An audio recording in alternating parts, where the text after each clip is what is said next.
a la sesión número 1 del módulo 3. Me complace presentar al abogado Mauricio Alejandro Camacho Fonseca, quien hoy nos hablará acerca del sentido de la norma, cuidado de la vida, ética y normativa, construcción de la norma y cultura, y el Código Nacional de Tránsito, Ley 769 de 2002.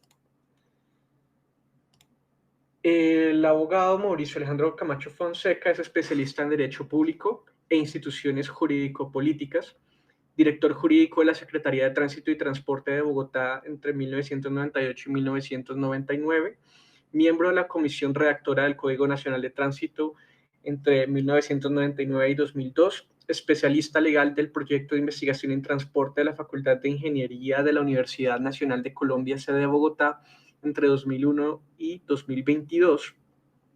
Es estructurador jurídico de sistemas de transporte en varias ciudades y en el Sistema Integrado de Transporte Público de Bogotá, Movilidad Bogotá 2007-2013, asesor en regulación en seguridad vial de Mintransporte y la Agencia Nacional de Seguridad Vial entre 2013 y 2017, y es consultor de estudios de transporte y regulación territorial desde 2018. Muy buenas tardes, abogado Mauricio, ¿cómo está?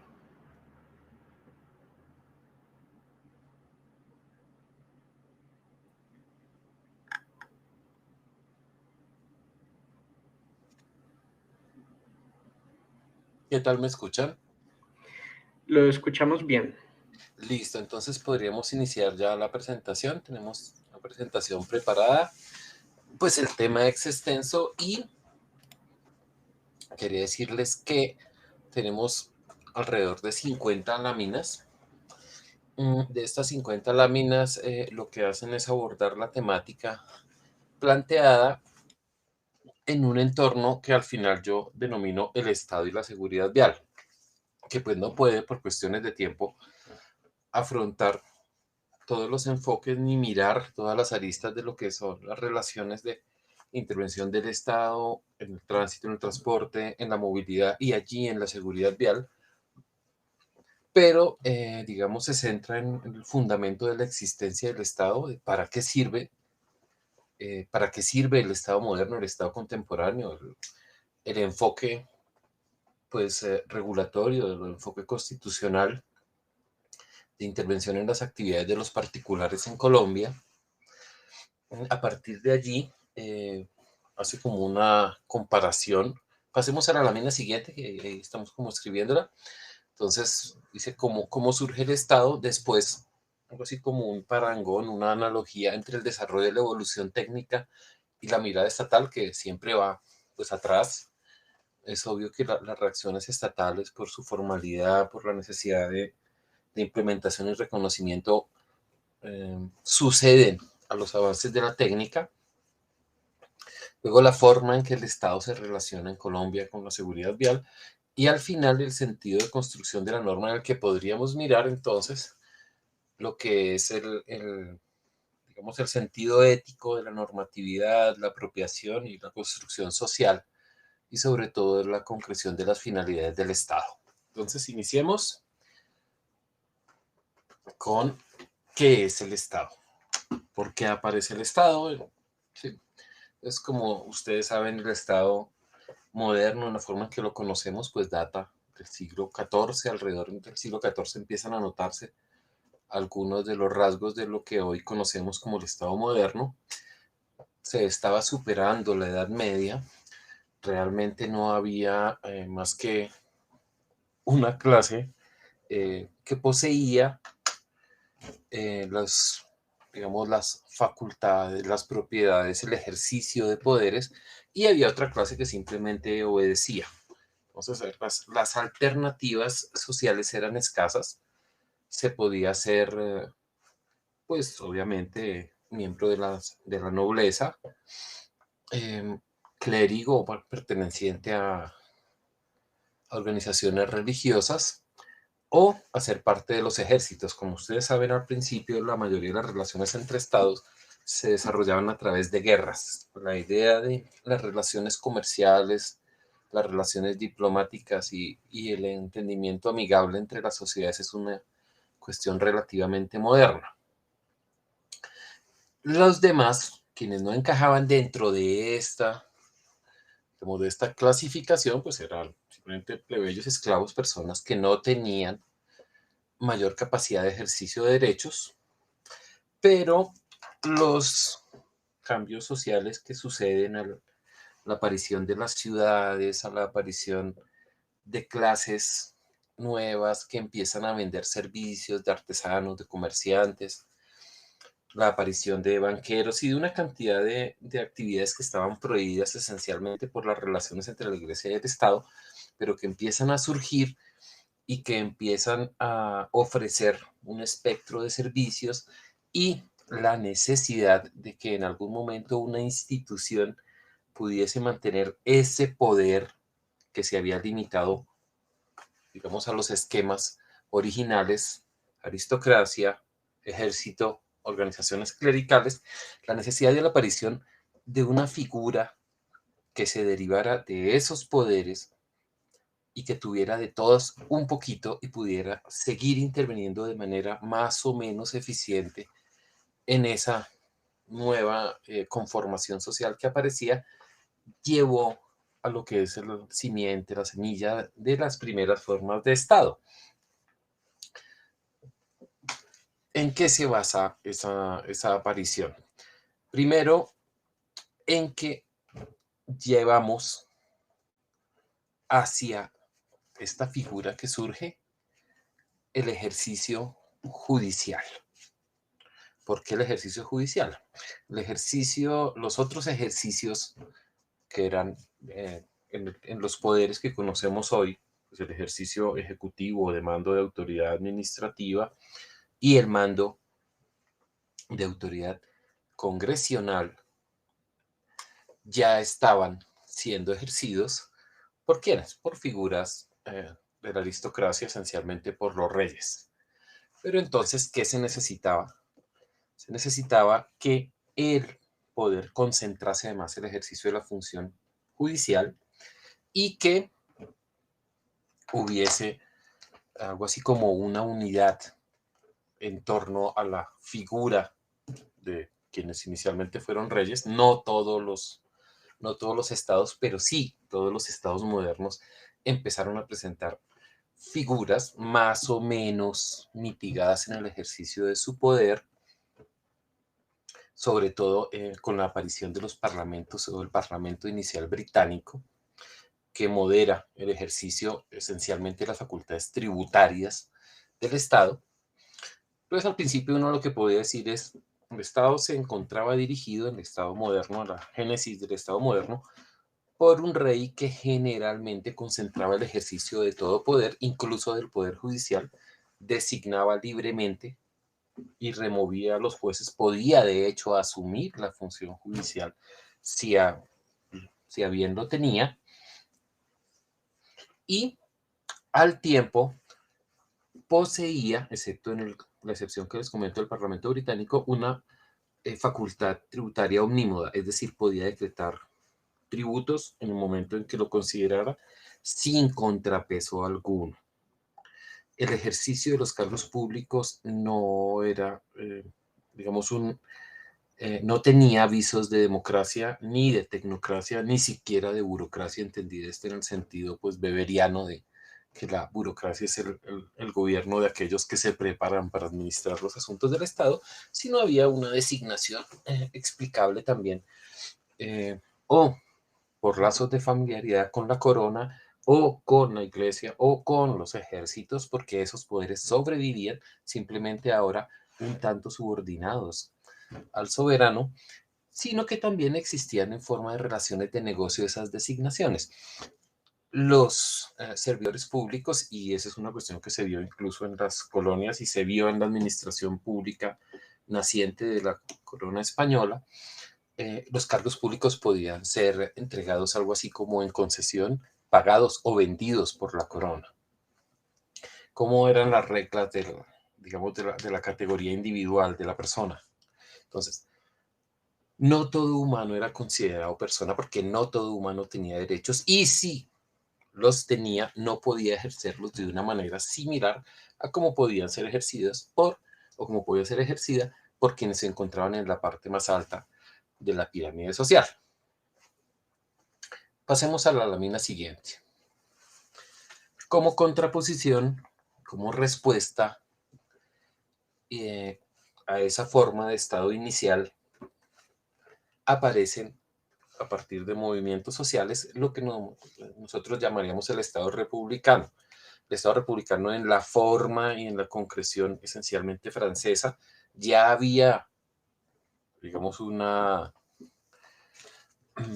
comprensión, o hubo desde la época de Grecia una comprensión, y desde la época de Roma una comprensión de lo que eventualmente era una república. Lo que pasaba era que no había en sentido formal ni en sentido material igualdad de los ciudadanos. Lo primero que se hace es disgregar o separar o quitarle al soberano algunas fuentes de ejercicio del poder público. Esto es para quienes hayan estudiado. Sé que la mayoría de ustedes son abogados, hay de otras profesiones, personas también técnicas. Uno lo que puede decir es que de manera similar a como existen en las sociedades o en las personas jurídicas, el órgano supremo se volvió la Asamblea de Asociados.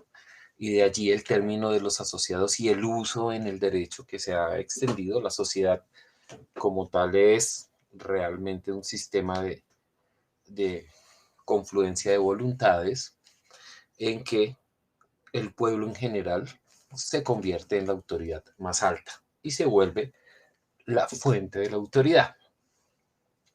Y en ese sentido hay una consagración de la idea de sociedad que este grupo de personas quiere. Y eso es más o menos lo que se ha entendido como una constitución. Es un gran acuerdo sobre lo social y sobre las formas que desde lo jurídico, lo individual, lo tributario, la forma del Estado, tienen esas personas para llevar a cabo pues unas finalidades como grupo, como inmensos grupos poblacionales que son. El poder público se escinde, se parte, no puede controlarse de manera omnímoda por una sola persona. Entonces se fracciona en ese momento de la división del poder público original, es donde surgen las teorías de lo que hoy conocemos como la izquierda o la derecha, siendo unos quienes eran partidarios de asignar poderes totales al pueblo y otros que querían conservar algunos de los poderes que eran ejercidos por soberanos, por aristocracia o por un naciente servicio público que estaba siendo cuestionado en ese momento en la Revolución Francesa. Empiezan a reconocerse derechos individuales, y dentro del derecho individual por excelencia, a pesar de que aparece pues la vida, un nombre o un trato por el Estado, un trato especial o igualitario por el Estado, se empieza a considerar que es la propiedad un derecho básico. Y en ese sentido, a diferencia de lo que teníamos originalmente en el Estado, regido por soberanos, encontramos ahora una regla básica, y es que el Estado no puede llegar a expropiar, es decir, a tomar bienes de un particular sin reconocerle debidamente una indemnización, es decir, una equivalencia en valor y para un cometido público. Esos cambios, esas variaciones llevaron a la formación o a la formulación de la teoría del Estado de Derecho. Entonces, todo servidor público, o sea, como expresión de autoridad del Estado en cualquier orden, sea cual sea su dosis de poder que pueda ejercer, está sometido a una vigilancia. Esa es una vigilancia que tiene un carácter jerárquico y tiene además un carácter social por parte de la asamblea inmensa que es pues la población en general. Ninguna autoridad puede autoatribuirse funciones, porque toda autoridad ejerce facultades que provienen de una asignación de un poder o de una instancia superior. Y el Estado empieza a responder por sus equivocaciones. En el Estado que conocemos originalmente y el que describimos como Estado regido por un soberano, los errores del Estado se entendían, se suponía que los reyes provenían de los dioses y que los dioses no se equivocaban, entonces se suponía que el Estado no podía equivocarse y que los agentes del rey no podían equivocarse. Entonces no era dable entender que podía haber responsabilidad del Estado. En esta nueva conformación, el Estado empieza a responder por sus errores y por sus daños. Sigamos. Aparece con posterioridad a la formulación del Estado de Derecho, en el cual había una gran asignación y una gran consagración de derechos, pero una imposibilidad de ejercerlo para una gran masa de la sociedad, aparece la teoría del Estado social de derecho. ¿En dónde aparece? ¿En qué momento aparece? Pues en los momentos que siguen a las grandes crisis, que no son solamente pues, las que reconocemos como las crisis de las grandes guerras del siglo XX, sino a partir de las convulsiones sociales que siguieron digamos, a los movimientos que se llamaban en ese entonces revolucionarios, pues que hoy ya no son revolucionarios, ni siquiera desde el léxico, pero que fueron, digamos, liderados en la segunda parte del siglo XIX.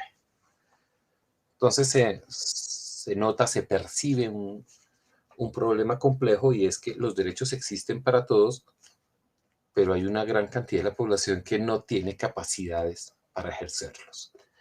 Y que en la medida en que esos grupos sean grandes, esos grupos van a generar una capacidad de cuestionamiento y sobre todo una capacidad de obstrucción a las sociedades que se entendía que funcionaban de manera más o menos adecuadas. Se comprende entonces que el Estado consagraba y respetaba los derechos, pero simplemente miraba las diferencias sociales desde afuera, desde la baranda. Entonces, allí están los derechos, pero el Estado no hace nada para hacerlos efectivos. ¿Qué sucede? ¿Qué pasa después frente al temor de estas situaciones? Pues que moldeamos la forma de Estado que conocemos hoy nosotros, y es aquel Estado que tiene alguna capacidad de intervención en las situaciones sociales y no solo en las socioeconómicas. También pues, no hay que perder de vista que eso es como una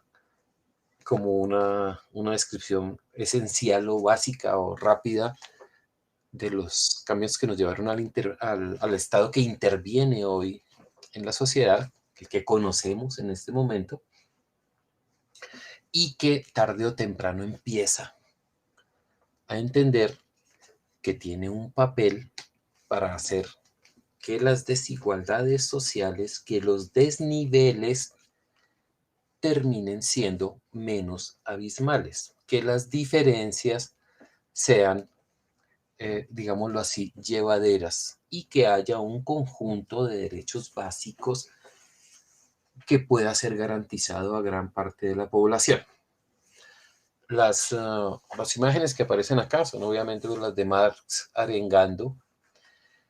El señor que está aquí,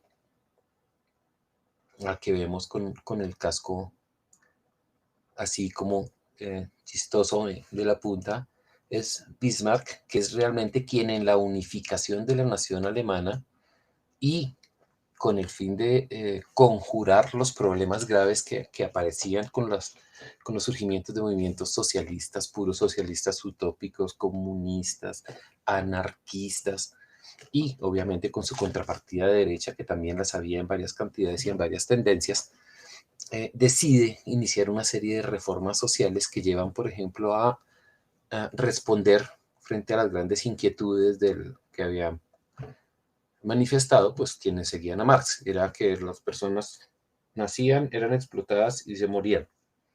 Entonces, no, busquemos un esquema de respeto a jornadas laborales, de aparición de los sistemas de salud, de los sistemas pensionales, y busquemos unos mecanismos que lleven a un tratamiento igualitario.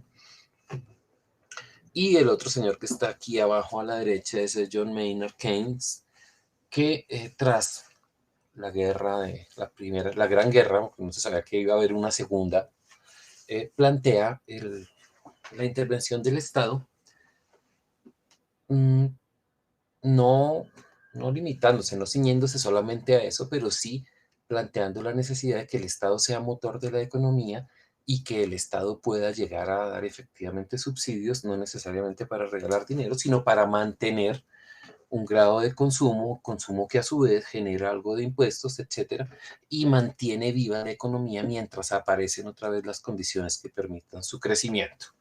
Sigamos. Pasemos a la próxima. Bueno, entonces aquí uno puede empezar a entender cómo evolucionan los fines esenciales del Estado. ¿Para qué existe el Estado?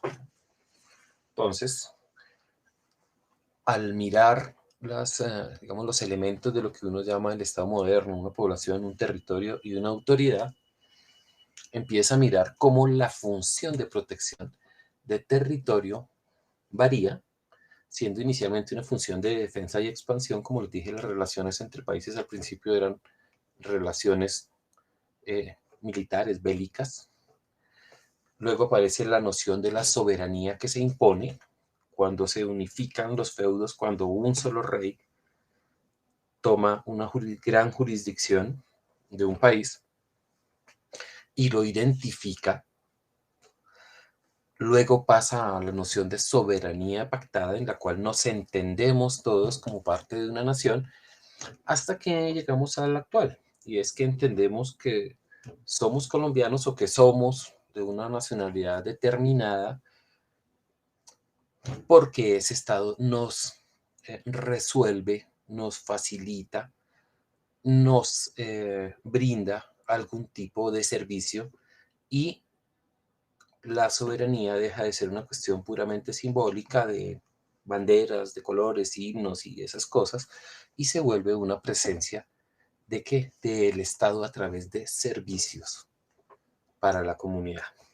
La función de protección de la sociedad pues también varió. Al principio se buscaba simplemente la protección del soberano, luego la función de seguridad del propietario, el respeto a la propiedad privada, luego hacia la protección de los derechos sociales, hasta que nos dimos cuenta que los derechos sociales los teníamos todos, solo que había unos que no los iban a poder ejercer nunca, y a esos había que dotarlos de garantías básicas para que pudiesen estar en un nivel más o menos adecuado de sobrevivencia y de pertenencia al núcleo. La protección, pues obviamente es, como les digo, fue individual, luego fue de categoría, luego fue de individuo y luego al grupo de individuos. Pasemos. Bueno, entonces ya aquí esto es un poco, digamos, saliéndonos de la teoría general de la aparición del Estado y de las ideas políticas, aparece pues ya algo como más aterrizado al derecho administrativo, y es cómo actúa el Estado. Entonces, pues hay unos mecanismos de actuación del Estado. Algunos tienen que ver con la noción, con la ficción que es en sí el derecho. O sea, el derecho no existe como tal, o sea, la normatividad no existe como tal, no tiene existencia, sino hasta que es consagrada y la sociedad la propia. Y esa es, digamos, la actuación general del Estado. El Estado normalmente actúa a través de actos, y esos actos no podemos simplemente llamarlos actos administrativos. La Constitución como tal es una decisión política, pero pues hay decisiones que también tienen carácter político, otras tienen carácter técnico, unas son de toda la sociedad como la Constitución, otras son de la teoría de la representación de la sociedad en cabeza del Congreso, y otras son de la teoría de la representación democrática en cabeza de un director de la administración pública, que es el presidente, y en el nivel territorial, digamos, se reparten funciones más o menos parecidas. No puedo decir que el acto, y no hablo del acto administrativo como tal, aunque es una forma de ello, pero el acto público es la intención o la concreción de una intención del Estado. Sin embargo, el Estado no actúa siempre de manera jurídica, en ocasiones actúa de facto. Entonces, el Estado puede llevar a cabo, por ejemplo, un desalojo de un terreno invadido o a través de una acción de inmovilización de un vehículo en la calle. Es un hecho, es una acción que con fundamento en una norma o en un acto arriba lleva a una acción que priva o limita el ejercicio de un derecho de alguna persona. La mezcla entre acto y hecho se llama o se conoce como operación administrativa. ¿Cómo es la filosofía de actuación del Estado? Uno podría decir, dependiendo del grado de entendimiento o de consenso en que el Estado actúe o las autoridades públicas actúen, uno podría decir que generalmente el Estado actúa en ejercicio de un poder de autoridad. ¿Qué es el poder de autoridad? Es la facultad del Estado para imponerse sobre los demás, para prevalecer sobre particulares, sean personas jurídicas o personas naturales. Lo natural del Estado, por la facultad que la sociedad le ha dado para regir sus destinos, para mantener un orden, aunque no se manifieste ese orden en todo lo que uno puede apreciar en la sociedad, pero para mantenerlo, supone que sea el poder de autoridad, es decir, el mando, el ejercicio y la superposición de las acciones del Estado encima de los particulares. Desde luego que deberían de estar mediadas por la proporcionalidad, por el respeto individual, por el respeto a los derechos de los individuos. Y hay otra forma en que el Estado actúa. Hay ocasiones en que el Estado no se impone, sino ocasiones en que el Estado entra y actúa con el mismo nivel de respeto de derechos o de derechos que un particular tiene. El ejemplo normalmente tiene que ver con el contrato de arrendamiento. Cuando una entidad hace un contrato, incluso un contrato estatal de arrendamiento, igual la entidad depende si es arrendataria de, o digamos, no depende, sino que tiene un equilibrio en las obligaciones, que no es simplemente el equilibrio ese de la conmutatividad o de lo sinalagmático de los contratos, sino que tiene que ver con que el Estado ahí es un arrendatario con los mismos derechos que tendría un arrendatario cualquiera. Entonces, en ese caso, y frente a una función normal del Estado, uno podría decir que el Estado actúa generalmente en ejercicio del poder de autoridad y que la capacidad de gestión o poder de gestión es excepcional. Sigamos. Bueno, entonces en esta parte de la charla vamos a mirar cómo empezó a darse la revolución de la automoción, de los aparatos, de las máquinas, de los cambios de la mirada en la seguridad vial, de los equipos, de las regulaciones y cómo el Estado fue reaccionando como pues después de que aparecían los fenómenos. Y es normal, no pasa solo en seguridad vial, no pasa solo en regulaciones que tengan que ver con el transporte. Es normal que las dinámicas sociales, técnicas o tecnológicas rebasen la acción del Estado y que el Estado pues aparezca reaccionando un poco más tarde. Es, digamos, uno podría decir que es simplemente un axioma de la intervención del Estado. El Estado interviene en unas dinámicas sociales cuando estas cuando ya aparecieron y trata de prevenir la aparición de otras porque esas otras también existen, sean de interés o no de interés del Estado. Sigamos.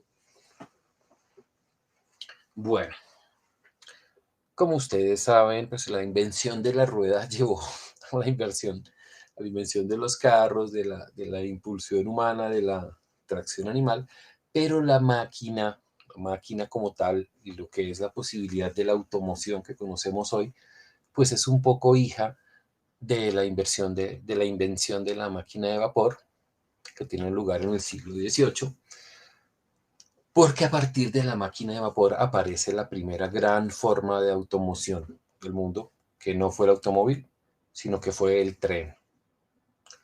El tren precede al automóvil alrededor de unos 50, 60 años.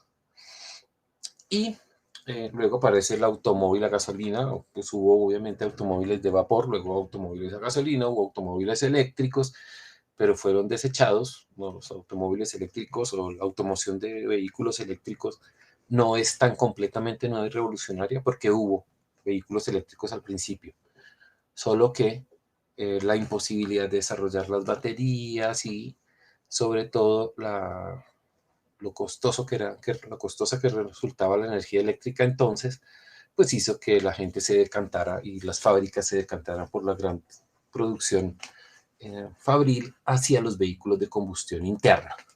Luego la aparición pues del vehículo a motor diésel, un motor que consume un combustible más barato, con menos partes, que dura más, pero que también contaminaba. Ahora no contamina más que la gasolina, algunos de hecho contaminan menos que los de gasolina. Entonces llevó a una automoción diseñada en torno al vehículo de combustión interna. Los primeros camiones diésel aparecen por allá por los años 20 del siglo pasado. Para ese mismo año, para esa misma época, se estaba empezando la producción en masa de vehículos automóviles. La verdad no es Henry Ford quien inventa la producción en línea, pero es quien hace que la producción en línea pueda luego ser comprada por las personas, porque los vehículos, incluso en producción en línea, en las formas de producción en línea que había en los Estados Unidos y en Europa, eran muy caros y resultaban imposibles de adquirir para la mayoría de las personas. Tener un vehículo fue en alguna época un lujo. Hoy prácticamente todo el mundo puede llegar a adquirir un vehículo, pero eso tiene unos efectos que luego vamos a mirar cómo los trata la Constitución y cómo podemos utilizar esos efectos y basarnos en la teoría de la solidaridad para resolver un problema específico normativo que lo vamos a mirar, que es el fallo de la Corte Constitucional en torno a los sistemas automáticos de detección electrónica de infracciones. Sigamos.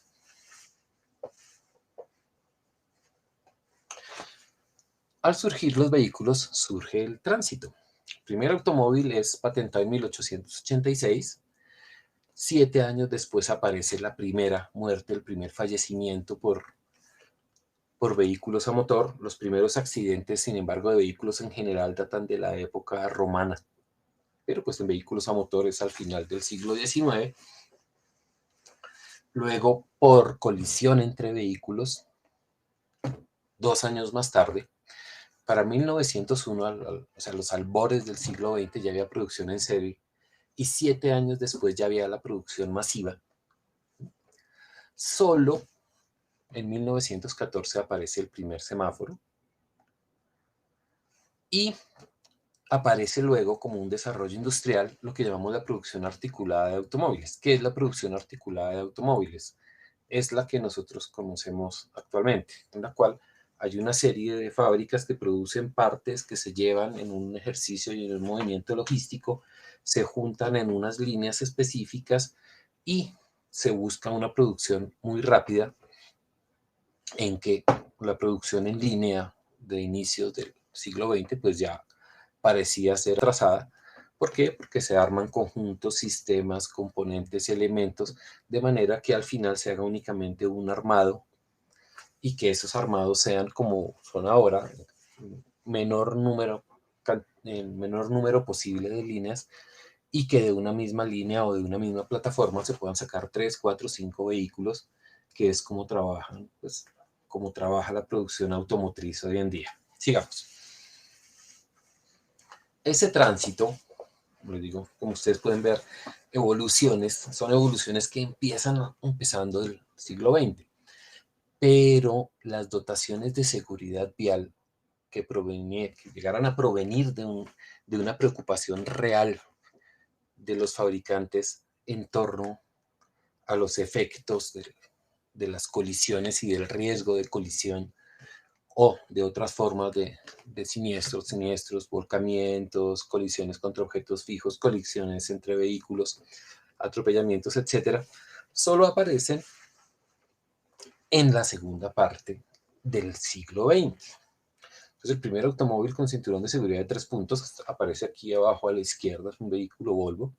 Luego, el primer vehículo automóvil con zona de formación controlada al borde de los años 60. Luego, el primero con barra de dirección colapsable. ¿Qué es la barra de dirección colapsable?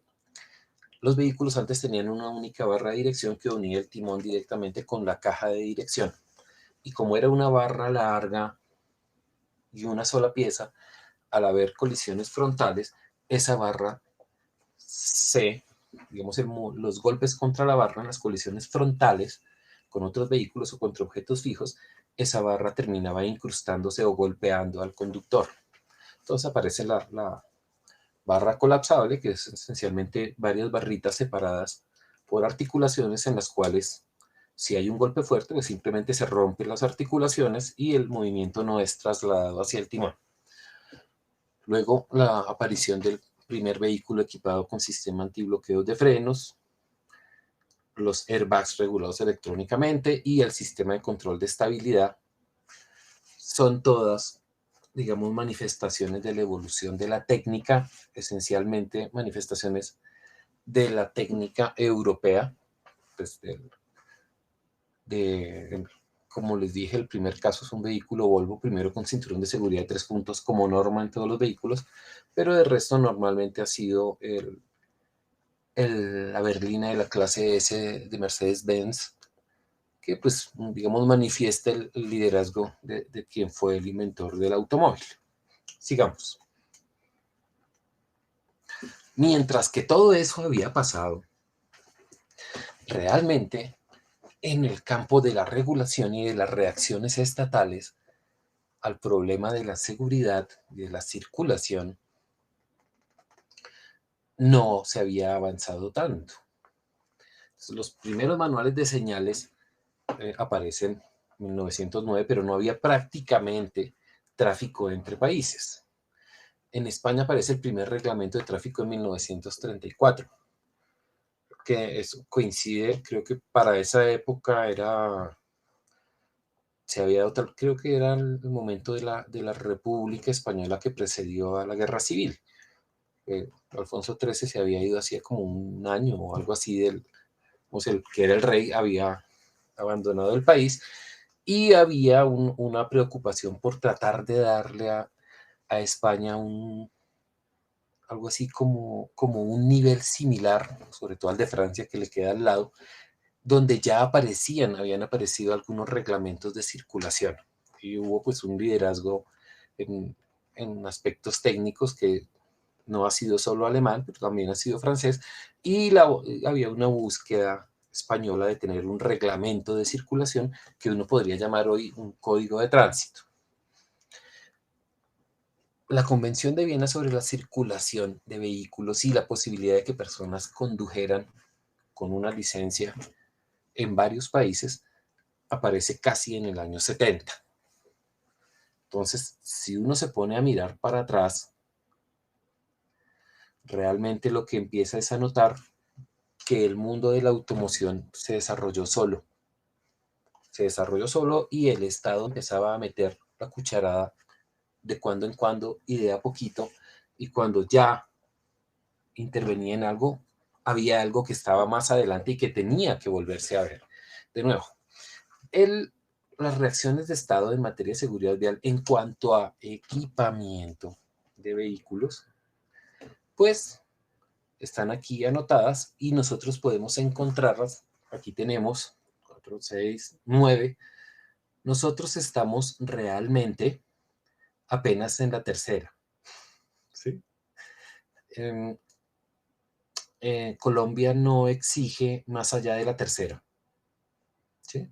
Nosotros estamos apenas, ya superamos la dotación de cinturón de seguridad de 3 puntos, de frenos ABS y de airbags frontales en Europa. O sea, nosotros en materia de seguridad vial estamos en 2006, estamos 16 años atrás.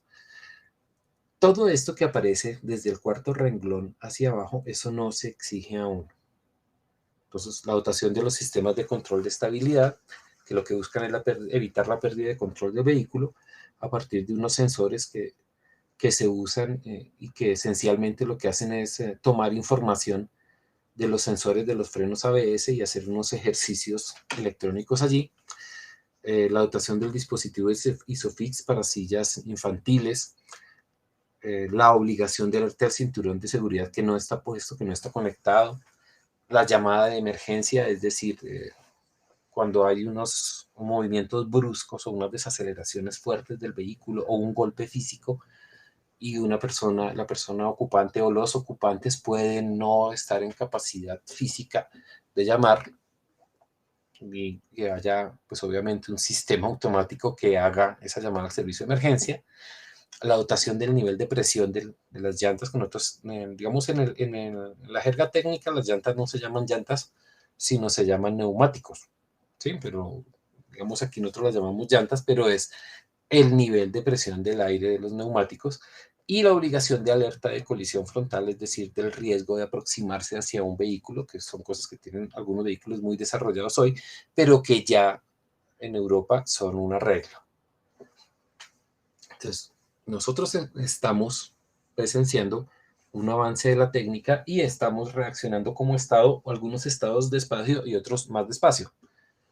Sí, es una cuestión que hay que mirar también. Las regulaciones se enfrentan por razón de las normas nacionales o de los acuerdos sobre el comercio internacional, obstáculos para su formulación. Las normas no se dictan, primero porque hay unos ingredientes técnicos que hay que llenar antes de dictarlas, y segundo, hay una serie de, digamos, pasos, de respetos, de requisitos para que lo que tiene que ver con el comercio y sobre todo con el comercio internacional, los vehículos se hacen en un país y se venden en muchos países.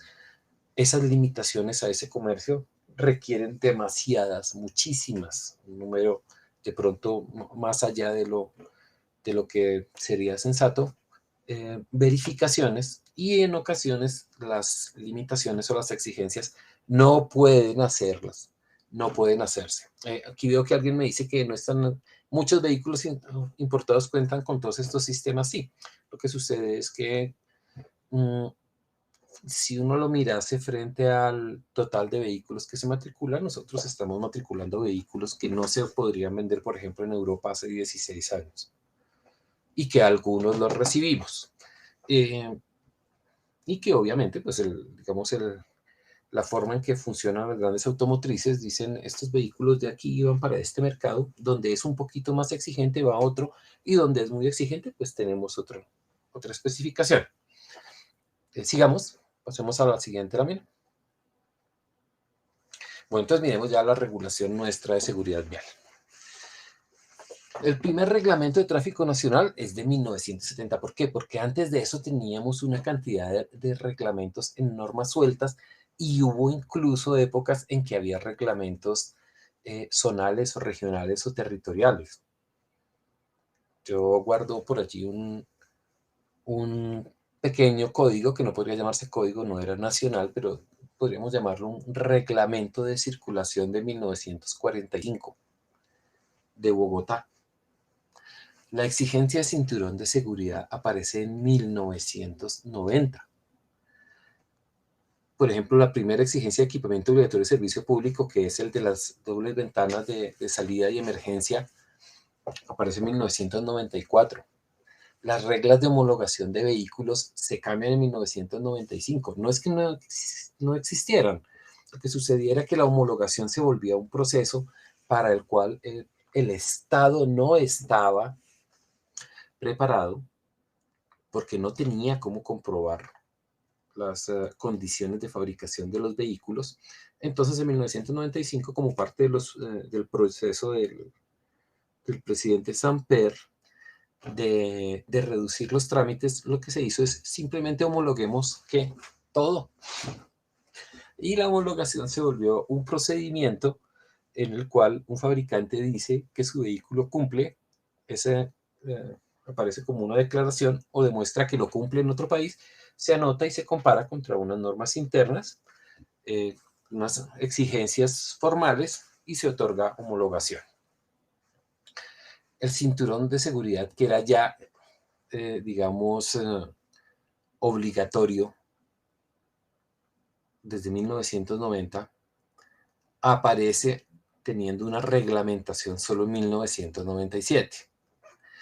Los reglamentos técnicos de vehículos comerciales de pasajeros, o sea, de carrocerías, aparecen en el año 2010, aclarando que no hemos podido todavía contar con el esquema completo de calidad en el cual, dentro del modelo de acreditación que conocemos hoy que hay en el país, pueda haber las pruebas y ensayos que demuestren la capacidad de un vehículo de cumplir ciertas exigencias. La dotación de sistemas ABS y de airbags frontales pues data de 2015. Las cintas reflectivas para vehículos de carga y análogos o de pasajeros de transporte público, y la información de dotación de seguridad vial solo aparece en 2018, con bastante resistencia del sector privado. Pues digamos que concurren aquí pues varios intereses también. No es fácil, el Estado se mueve, pero tiene pesos y tiene contrapesos. Pasemos a la siguiente.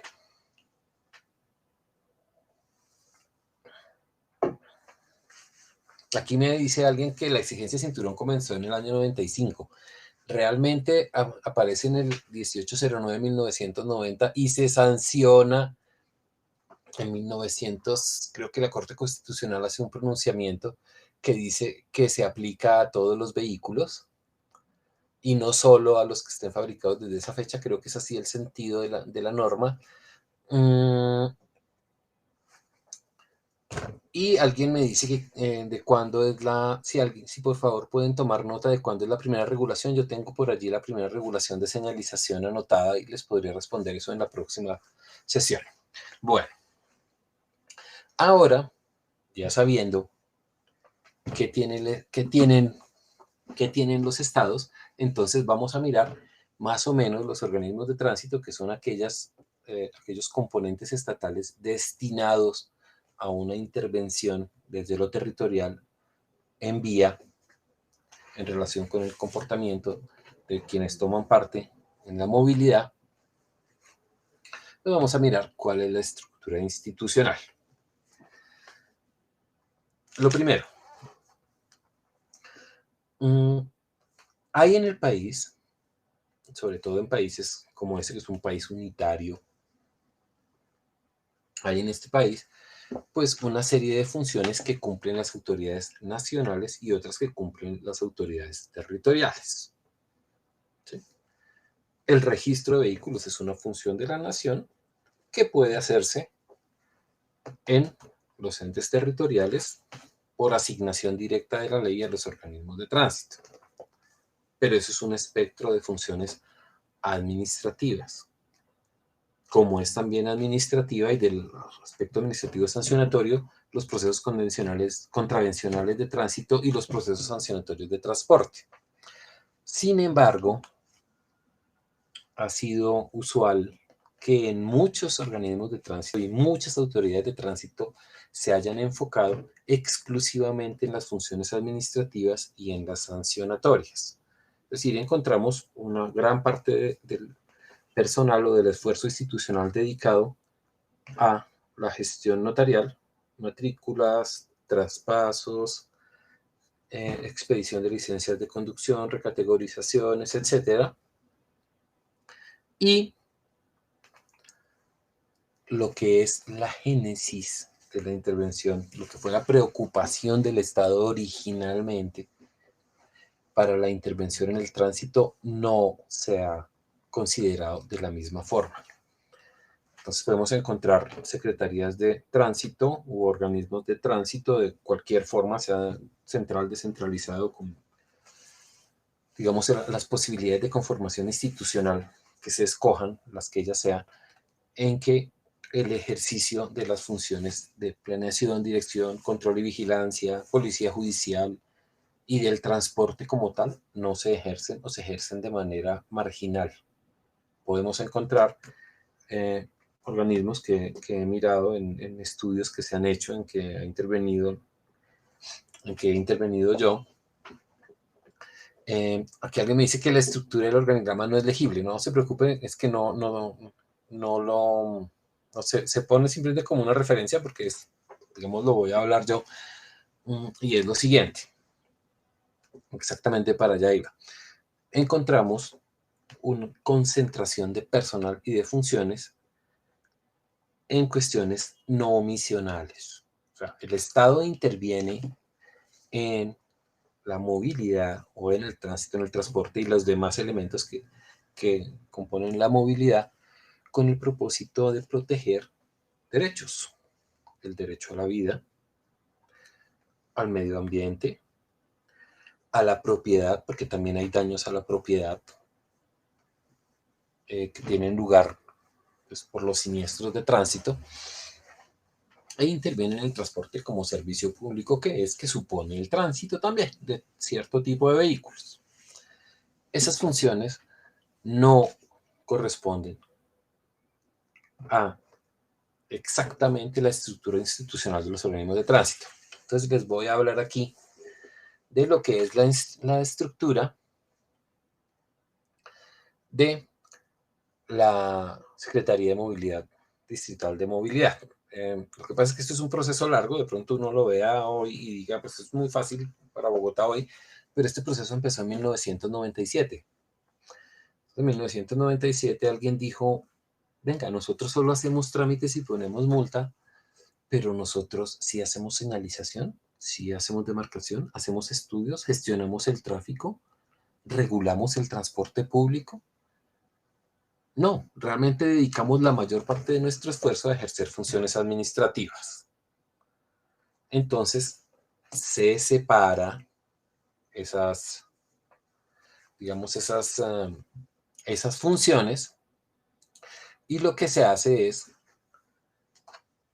entregar uno a la Policía Nacional el ejercicio de los agentes de tránsito. O ahora hay de nuevo agentes de tránsito no policiales, no civiles, porque es que los policiales, la policía es un organismo civil. ¿Sí? Digamos, no, yo no los llamaría agentes de tránsito civiles, sino agentes de tránsito no policiales. En Bogotá también se entregan las funciones de trámites a un concesionario y con el ingreso líquido que dé eso, entonces se hacen las funciones misionales, que son las funciones pues, de intervención y de seguridad vial, que las que les mencioné, y también pues, las de seguridad vial y formación, que no se desarrollaban adecuadamente. Entonces, ¿qué es un organismo de tránsito? ¿Qué es una estructura institucional? Es la concreción de la preocupación del Estado o del municipio o en hacer trámites o en cobrar multas o en hacer esas dos cosas y también preocuparse por la vida, por el medio ambiente y por los riesgos para la propiedad de las personas. Sigamos. Bueno, como ustedes saben, hay muchas secretarías de movilidad ahora. Muchas. Todas se llaman movilidad. O sea, la primera que existió y se llamó Secretaría de Movilidad fue la Secretaría de Tránsito y Transporte de Bogotá y estuve en lo que fue el cambio institucional que se hizo en el año 2006. Entonces son ya 15 años de funcionamiento de la Secretaría de Movilidad de Bogotá. ¿Por qué se llamó de movilidad? Porque ya no tiene solo tránsito ni tiene transporte, sino que busca hacer lo posible porque los modos de transporte se integren, porque tiene unidades que se preocupan por el efecto de la circulación de los vehículos sobre el medio ambiente. Las emisiones de los vehículos o los efectos ambientales de los vehículos no son solo los efectos de los gases contaminantes. También hay contaminación visual, uso del espacio público cuando uno no se está moviendo y se queda estacionado en la calle. Obviamente, pues hay un efecto de ruido y obviamente, que ustedes lo saben, pues también hay un efecto sobre la seguridad vial. Un porcentaje X de los vehículos tiene colisiones. De esas colisiones, un porcentaje X lleva a lesiones y un porcentaje más reducido, pero igualmente importante o muy importante, genera muertes. Entonces, alguien podría plantearlo desde el punto de vista negativo. Yo trabajo digamos, en la gestión de movilidad desde lo académico, pero pues también soy automovilista hace 28, 20, 30 años casi. Pero uno podría resumirlo en que los carros generan contaminación, ocupación del espacio público y de vez en cuando matan a alguien. Sí, pero pues son necesarios todos los vehículos y lo que se busca es que pueda darse alguna prelación a los modos que sean más sostenibles. Otro de los componentes de la movilidad tiene que ver con el uso del suelo, es decir, con la forma en que el uso intensivo, más intensivo, menos intensivo, la aparición de polos de atracción de viajes como centros comerciales, estadios, instituciones de prestación de servicios de salud, incluso estacionamientos, cómo afecta eso el resto de la movilidad, cómo son las relaciones entre los ciudadanos con los modos y con ellos mismos en el ejercicio de la movilidad y cómo aplicar la tecnología. Eso es la movilidad. Pues hoy vemos muchas secretarías de movilidad, pero que siguen haciendo solo lo de arriba, tránsito y algo de transporte, porque de hecho hay muchos organismos de tránsito municipales donde no hay servicio de transporte organizado. Entonces hacen tránsito, pero hacen tránsito en trámites y en multas, pero no se preocupan de todos los demás elementos de la movilidad. Sigamos. Bueno, entonces miremos el estado de la intervención en la seguridad vial desde un punto de vista normativo. Sigamos. Bueno, entonces hay que mirarlo desde la Constitución. Y vamos a resaltar cosas que nos van a servir para un ejercicio que viene dentro de esta misma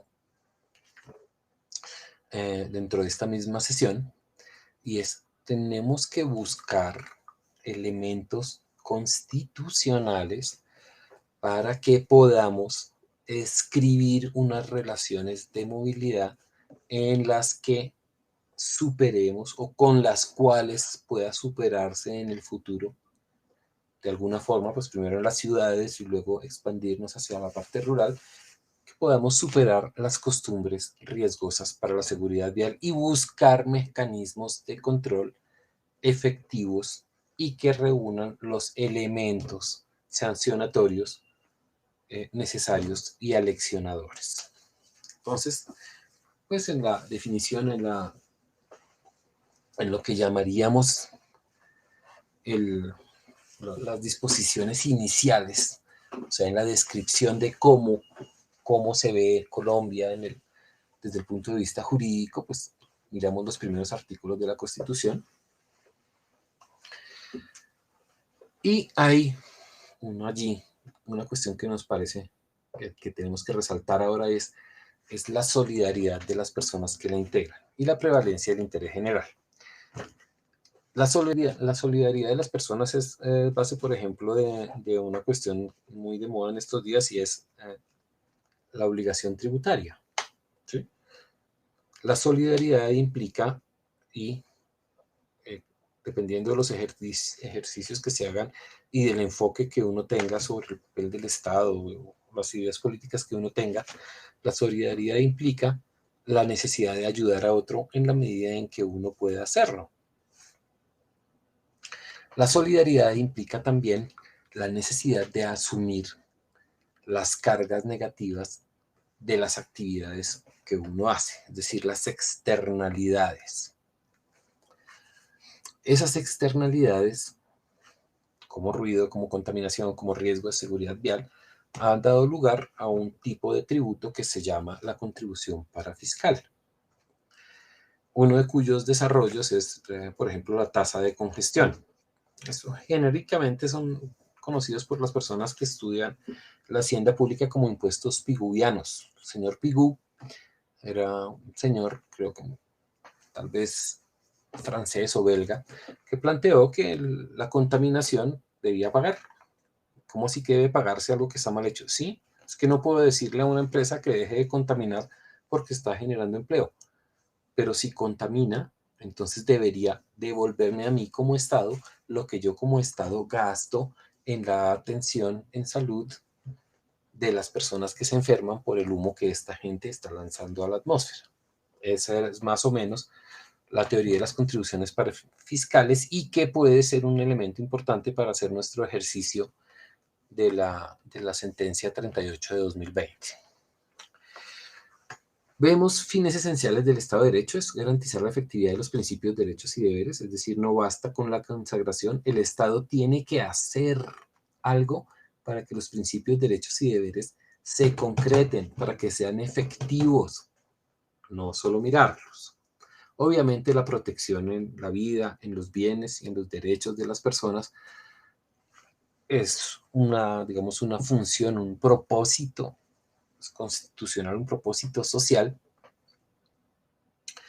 y aparecen aquí los deberes sociales de los particulares, porque aunque muchas personas no lo crean, los particulares también tienen deberes sociales. Aparecen explícitamente en la Constitución. Los desarrollos pues están en la misma Constitución y aparecen en la ley. No solo el Estado tiene deberes sociales, no solo las organizaciones benéficas o de filantropía son las que tienen deberes sociales. Todos tienen deberes sociales, el Estado y los particulares. Y si uno suma el Estado y los particulares, pues es todo el mundo. Pasemos a la siguiente. Bueno, algunas disposiciones que son interesantes para este ejercicio. Y es el artículo 78, es la ley regulará el control de calidad de bienes y servicios ofrecidos y la información que se le suministra al público en su comercialización. ¿Qué quiere decir esto? Que el Estado puede meterse a través de la ley, es decir, a través de una disposición del Congreso, para decirle a alguien, quiero que ese frasco que usted hace y en el que se lo vende a los niños no se rompa tan fácil. O quiero que este juguete que usted está vendiendo no tenga partes que puedan intoxicar o provocarle un ahogamiento a un niño menor de X edad. O que usted no haga un vehículo que se vuelque tan pronto aparezca la primera maniobra brusca que usted debe enfrentar como conductor. Ahora, también es claro que el Estado puede establecer las reglas de la información que esas personas suministran a la ciudadanía. Por estos días, creo que finalmente el gobierno saliente terminó aprobando un cambio en la forma de los sellos que advierten sobre los alimentos o las bebidas que tienen niveles peligrosos o concentrados o altos de azúcares o de grasas o de sales. ¿Sí? Esa disposición es un poco hermana de la disposición que obliga a destinar una parte de los anuncios de publicidad de los vehículos nuevos sobre la dotación y el equipamiento que tienen, que a pesar de que estaba en la ley de creación de la Agencia Nacional de Seguridad Vial, tuvo muchísima resistencia de los fabricantes, porque ellos no querían mostrar cuál era el equipamiento, incluso aquellos que ofrecían solo vehículos con muy buen equipamiento. O sea, una solidaridad de mercado que llevaba unas posiciones gremiales que impedían al Estado regular, o por lo menos regular en consenso. Hay cosas en las cuales uno tiene que entender que nunca se va a entender con alguien, o sea, la regla de entendimiento puede ser, no va a haber entendimiento. Entonces, no había la posibilidad de ponerse de acuerdo con los señores en los contenidos porque ellos simplemente no querían ser regulados. Entonces, esto que tenemos aquí en la mitad, al costado en la imagen, al costado derecho, esto le costó la cabeza a varias personas, incluyendo al suscrito, pero finalmente se hizo y los gremios terminaron aceptando la regulación. ¿Por qué? Porque es una cuestión constitucional y además estaba en la ley. La agencia tenía la facultad, no era una función regulatoria que estuviese a cargo del ministerio. Normalmente ustedes saben que la función regulatoria está en cabeza de los ministerios y de los departamentos administrativos y solo específicamente cuando se asigna a una entidad diferente por parte de la ley esta tiene facultad regulatoria dentro de la estructura del Estado en la parte nacional. Entonces, esta era una función directa y expresa de la Agencia Nacional de Seguridad Vial que finalmente se pudo ejercer en el año 2018. Y aquí abajo aparece pues una prueba de choque de un vehículo, pues que ya creo que ya no se vende en el país, pero no es por cuestiones de seguridad, sino porque simplemente el fabricante dejó de fabricarlo ya, porque ya no era negocio que lo produjera más. Pero mientras lo produjo, se vendió en Colombia sin ningún tipo de control. Sigamos.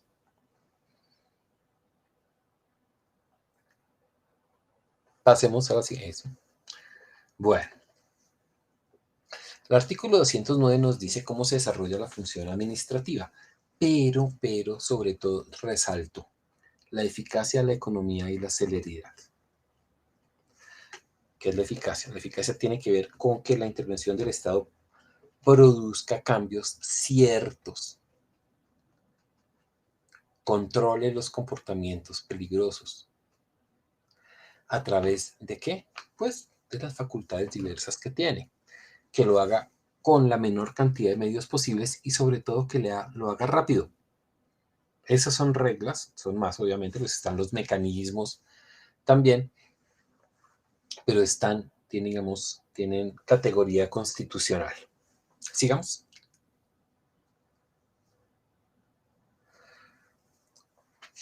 La intervención del Estado, pero con un ejercicio específico de libertad de empresa, aparecen en la Constitución.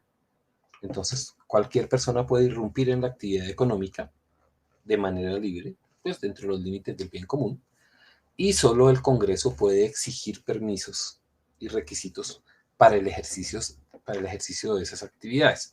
Desafortunadamente, cuando apareció la ley, creo que es la ley 223 de 1995 o 222, se limitó mucho la capacidad de los municipios que la habían tenido para los establecimientos de comercio o para la apertura de establecimientos de comercio, y se estipularon unas reglas muy básicas con las cuales vivimos aún hoy, pero que quiero traer aquí para decirles que dentro de este artículo se envuelven varias cosas importantes. Todos podemos intervenir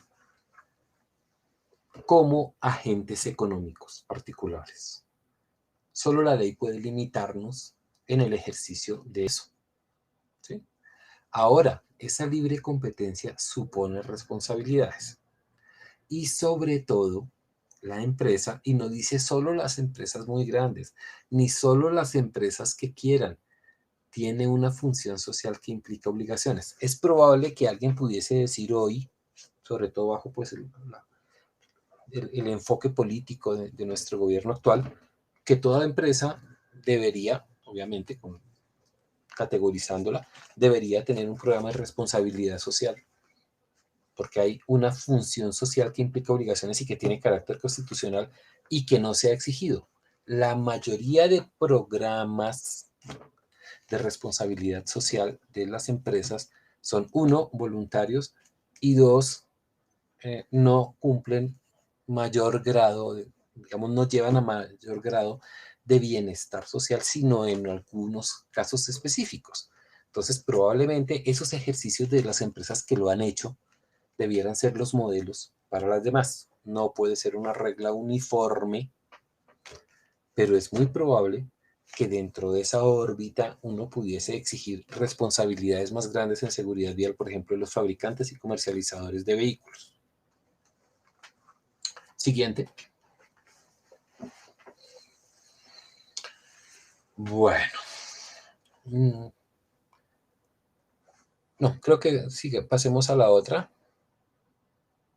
Bueno, entonces aquí tenemos el artículo 334, que es importante para entender la intervención del Estado. Si uno se pone a leer este artículo, uno encuentra que el Estado interviene en todo, desde el uso del suelo, los recursos naturales, producción, distribución, utilización, consumo de los bienes, servicios públicos y privados, es decir, en todo. ¿Para qué? ¿Sí? para buscar el mejoramiento de la calidad de vida de los habitantes, la distribución equitativa de las oportunidades, los beneficios del desarrollo y la preservación de un ambiente sano. Este espectro amplio de intervención del Estado, ojo, por mandato de la ley, no puede ser por mandato de alcaldes, presidente, no, es la ley. O sea, desde el punto de vista de la teoría de la representación, solo el Congreso puede hacer algunas cosas, como por ejemplo intervenir en la economía. Entonces, esa posibilidad existe y está ahí. El nuestro es un Estado interventor. Y a pesar de que algunos digan que la nuestra ha sido una economía un tanto reprimida, muy regulada, es claro que existen desde hace más de 30 años, la Constitución cumplió 32 años. Existen las facultades, ¿para qué? Para que el Estado intervenga en todas estas actividades y busque equilibrios entre los actores, entre productores, fabricantes, comercializadores y consumidores, por ejemplo. Sigamos. Bueno, ¿cuáles son los derechos constitucionales relacionados con la movilidad? Pues el derecho a la vida, la escogencia de oficios y profesiones, por la exigencia de licencia de conducción para operar vehículos automotores, la preservación del ambiente sano y la protección del uso del espacio público. Obviamente, el derecho a la propiedad también está protegido, es un derecho constitucional y las propiedades también resultan dañadas, los vehículos y otras propiedades resultan dañadas en eventos de tráfico.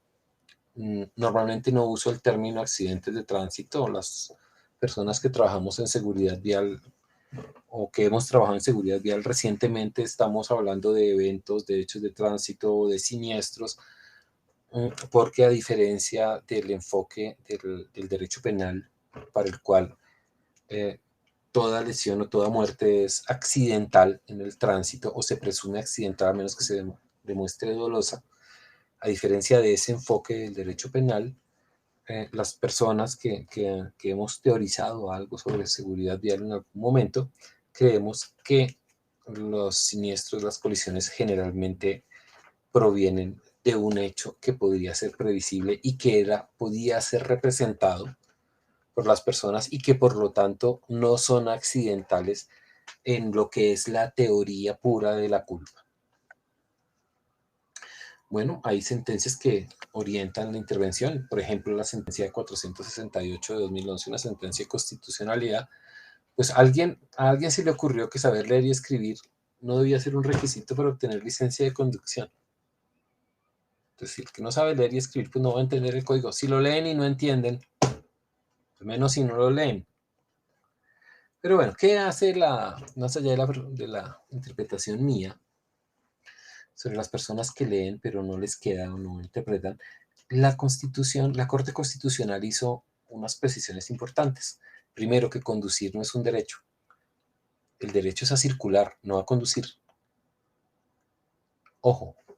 Y en ese sentido, y me parece importantísimo eso, es nadie puede ser recibido al mundo de la conducción a través del otorgamiento de una licencia de conducción para no respetar las reglas del código. Porque es que es recibido al mundo para cumplir las reglas dentro de las cuales se otorga la licencia, no para no cumplirlas. Segundo, que conducir implica un riesgo social. Ese riesgo social es la base de la exigencia de la licencia de conducción y de la consagración de la conducción como un oficio. ¿Por qué? Porque tiene riesgo social. Es decir, puedo generar daño a otras personas, a las propiedades, a los derechos de otras personas. Obviamente que supone exigencias. También supone limitaciones. ¿Por qué? Porque pues está, por ejemplo, el derecho a la circulación en juego. Entonces hay que buscar un punto, y esto es importante para el ejercicio que vamos a ver ahorita, de la sentencia 6038, en que las limitaciones deben respetar los derechos superiores, pero al tiempo, cuando hubiese conflicto o controversia, con derechos de otros o riesgo de otros, puede haber exigencias. Bueno, conducir supone calificarse y analfabetismo, pues es obviamente un comportamiento o un fenómeno que el Estado debería haber suprimido ya. Sigamos.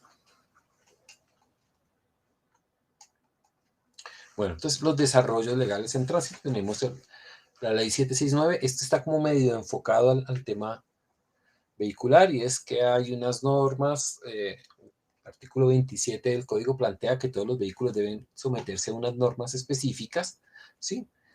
Requisitos generales, condiciones mecánicas y técnicas, que dentro de los reglamentos correspondientes sobre pesos y dimensiones propendan a la seguridad, higiene y comodidad. Ahora, el artículo 29 también plantea que las dimensiones y pesos deben estar claramente definidos. Si hay algo en que no se cumple, son las dimensiones y los pesos.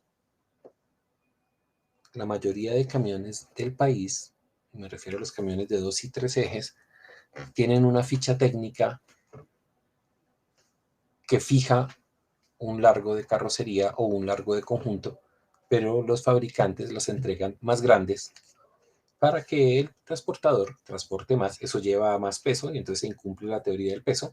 Y ahora además el Ministerio de Transporte expidió en el año 2018 una norma que permite a los vehículos de 2 ejes, que primero eran solo los matriculados hasta cierta fecha, y en el año 2021 se volvió regla para todos los vehículos de 2 ejes que pueden superar el peso bruto vehicular máximo, es decir, el peso más allá del cual puede haber fallas catastróficas, desprendimientos de llantas, de ejes, separación, flexión, ruptura de partes, de travesaños, de bastidores, todo lo posible. Hoy es posible, o sea, se han roto las reglas de la física a través de normas que con categoría de resolución están incumpliendo estas exigencias de carácter legal y sobre todo pues están rompiendo las reglas de la física y de la ingeniería. Sigamos. Bueno, hay también leyes en el ámbito del transporte que tienen que ver con qué, si uno lo mira, con condiciones de seguridad, comodidad y accesibilidad. La seguridad de las personas es la prioridad del sistema y las normas deben verificar, ojo, exigir y verificar las condiciones de seguridad, comodidad y accesibilidad. ¿Con qué están relacionadas esas condiciones de seguridad, comodidad y accesibilidad? Pues con la homologación, porque a pesar de que la homologación en Colombia no sea todo lo seria que debiera ser, si yo no cumplo las condiciones de homologación, como el número de sillas, como las dimensiones del vehículo, como el peso, como las dimensiones de las llantas, como las especificaciones de las luces, como por ejemplo la presencia de objetos salientes y cortantes o de adornos peligrosos para las personas, pues yo estoy poniendo en riesgo a los usuarios y también a los peatones y a las personas que circulan cerca de estos vehículos. Sigamos.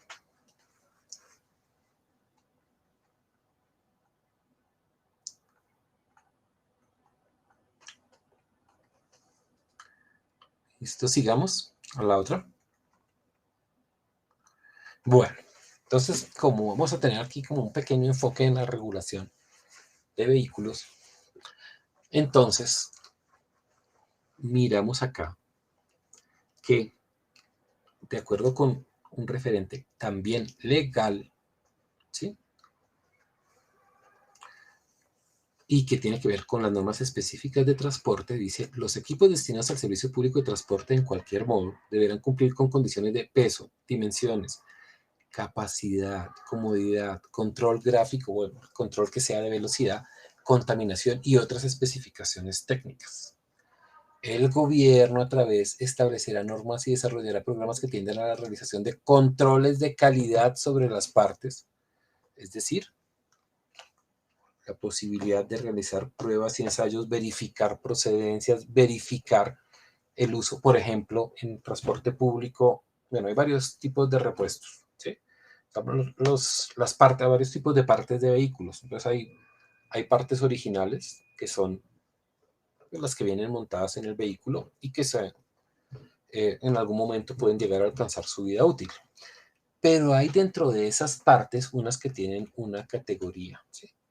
Que son la categoría de equipo oficial del fabricante. No es que sean de la marca del fabricante, sino que pueden ser de esa marca de él o de proveedores registrados para el fabricante u homologados por el fabricante. Esas piezas se conocen en el mercado en inglés por las siglas OEM, ¿sí? Que es el equipo original de manufactura. En muchos países, en muchísimos países serios, los vehículos de transporte público solo pueden cambiar sus partes a esas partes. No siempre esas partes se consiguen ni fácil ni baratas en el mercado. Normalmente la provisión del equipo original la hace el mismo fabricante y después de unos años, dependiendo de cómo haya sido el arreglo, por ejemplo, entre Bosch y Volvo para un faro de un vehículo tipo bus, puede ser que Bosch ya pueda vender el bombillo para ese vehículo por su cuenta o que tenga que seguir fabricándolo para la venta por parte de Volvo oficialmente. Pero lo que es importante allí es que es la exigencia de una calidad específica en la dotación y equipamiento del vehículo de transporte público. Ahora, eso debería pasar también con el servicio de transporte privado.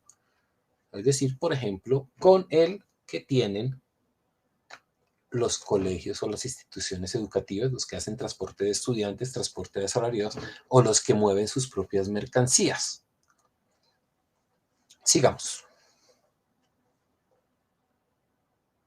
Bueno, la ley 1503 generó unas obligaciones específicas para los particulares y también para algunos actores públicos en relación con la seguridad vial. Bueno, la norma digamos que después fue moderada un poco porque sí tenía un espectro de aplicación muy grande y sobre todo se le quitó la obligación del aval que venía luego en el proceso de regulación, de reglamentación. Entonces es una obligación de quienes aparecen allí en la ley 1503 formular el plan estratégico y no esperarse hasta que la autoridad de tránsito local o de transporte local se lo autorice o se lo avale, sino es elabórelo, entréguelo para tener una copia de lo que es y cúmplalo. No importa que no le hayamos dicho que lo puede cumplir o no. Desafortunadamente a veces pasa esto como con los estudios de consultoría de muchas entidades públicas, es que contratan algo, reciben el estudio y lo guardan. En ocasiones, las mismas organizaciones que deberían aplicar los planes estratégicos de seguridad vial elaboran el estudio, a veces lo copian, a veces lo pagan, caro además en ocasiones, pero no lo aplican necesariamente. Es más importante la aplicación, un buen plan archivado sirve mucho menos que un plan regular aplicado de manera constante y eficiente. Sigamos. Bueno, aquí están, digamos, como los componentes del plan estratégico de seguridad vial, pero dejémoslo porque eso, digamos que no, o si no, no vamos a alcanzar con lo que tenemos previsto para hoy. Bueno, y en la ley de creación de la Agencia Nacional de Seguridad Vial aparecieron unas funciones regulatorias. Como les dije anteriormente, la función regulatoria está en cabeza del sector. La forma en que funciona el sector central, el sector nacional, o el nivel nacional de la administración pública, supone que hay sectores de desarrollo administrativo que están comandados por un ministerio o por un departamento administrativo, que coordina, dirige la gestión técnica generalmente a cargo de otras entidades que conocemos como entidades descentralizadas. Sin embargo, en ocasiones, esa facultad regulatoria que tienen los ministerios y departamentos administrativos, esa facultad regulatoria está dada en ocasiones directamente por la ley a algunas entidades descentralizadas. En este caso, la ley de creación le asignó a la agencia algunas facultades regulatorias, como la presentación de iniciativas normativas, pues que tengan que ver con la seguridad vial, evaluar la efectividad de las que existen, y dice las normas reglamentarias asociadas con la seguridad vial, y buscar su modificación.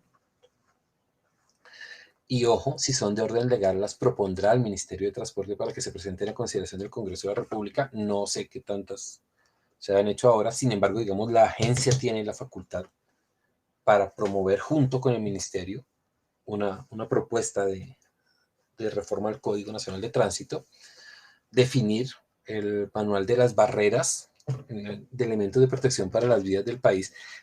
Estas son las barreras que están aquí al lado derecho, que si ustedes las ven, tienen unos soportes acá que las unen al piso y que debido pues al material con que se hacen y a la forma en que se construyen, a pesar de que tratan de mitigar la posibilidad de daño para personas, por ejemplo, que se desplazan en bicicletas o motocicletas y que resbalan, pues le generan en todo caso una posibilidad de lesión cierta. Así que el asunto es no protegen a todos y hay que buscar, obviamente ya la ingeniería ha buscado las soluciones, pero aún no las hemos hecho obligatorias en el país. Sigamos.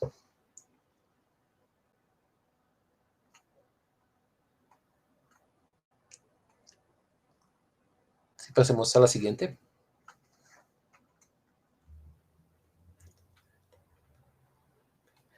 Bueno, otras, y esta, ojo que esta es una, esta 2.5 tiene que ver con los organismos de tránsito. De acuerdo con la ley 1702 que creó la agencia,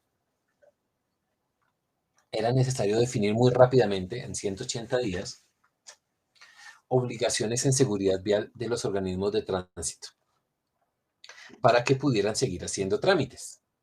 ¿Sí? Esta norma no se ha desarrollado.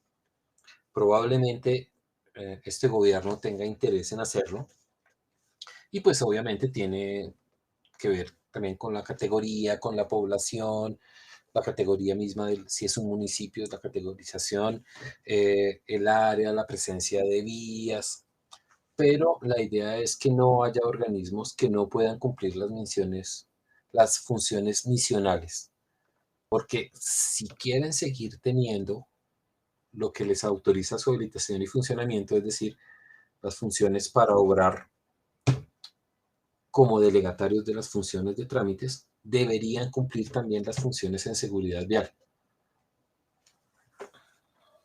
Bueno, y la última de las que están aquí, bueno, hay otra, pero digamos de esta lámina, la agenda de desarrollo de los reglamentos técnicos de equipos y vehículos para elementos de seguridad. Hay siempre y va a haber siempre entre quienes hacen estas normas o entre quienes plantean el desarrollo de esas normas. En mi época se hizo la de cascos para motocicletas, pues se adoptó como a los 2 años, pero se hizo en ese momento.